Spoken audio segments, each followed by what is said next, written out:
City কর্পোরেশনের অনুমতি না থাকলেও বর্ষাকালে ওয়াসা ও তিতাস গোপনে রাস্তা খুঁড়ছে বলে অভিযোগ করেছেন দক্ষিণ ঢাকার মেয়র শেখ ফজলেনুর তাপস। রাজধানীর ভিআইপি সম্মেলন কক্ষে এক সেমিনারে এই মন্তব্য করেন তিনি। সেমিনারে আলোচকেরা রাজধানীর খালগুলো দখলমুক্ত করতে জোর দেন রাজনৈতিক সদিচ্ছার ওপর। এখন জন্ম সনদ দিয়ে খোলো বিকাশ স্টুডেন্ট অ্যাকাউন্ট। নিজের বিকাশ নিজে কর। ওয়াসার কাছ থেকে দুই সিটি কর্পোরেশন রাজধানীর খালগুলোর দায়িত্ব বুঝে নেওয়ার 4 বছর পরও জলাবদ্ধতা পরিস্থিতির তেমন উন্নতি হয়নি। সামান্য বৃষ্টিতেই তলিয়ে যায় পথঘাট। শনিবার রাজধানীর ভিআইপি সম্মেলন কক্ষে এক সেমিনারে উঠে আসে ঢাকার জলাবদ্ধতা নিরসন প্রসঙ্গ। এতে খাল পুনরুদ্ধারে রাজনৈতিক সদিচ্ছা ও আইন প্রয়োগের উপর জোর দেন আলোচকেরা।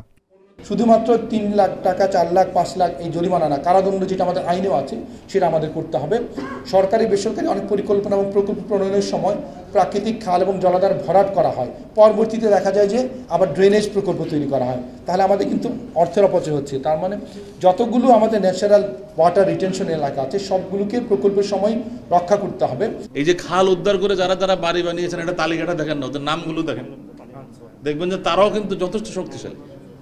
সুতরাং এখানে একটা রাজনৈতিক সদিচ্ছা দরকার যে আমি উদ্ধারটা করব, একই সঙ্গে একটা সাস্টেইনেবল প্রক্রিয়ার মধ্য দিয়ে এটিকে সংরক্ষণ করব, অন্যথায় উদ্ধার করে কোনো লাভ হবে না।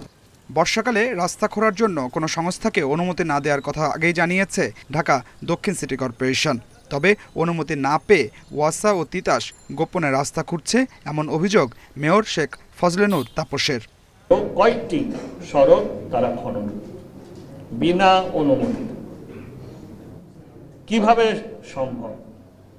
যখন তারা আমাদেরকে তারা উপলব্ধি করে যে এই বর্ষা মৌসুমে তারা অনুমতি পাবে না, আমরা যখন কঠোর হই, নাহলে তখন তারা এই চুরি করে এভাবে আমাদের সড়কগুলো ধ্বংস করেন।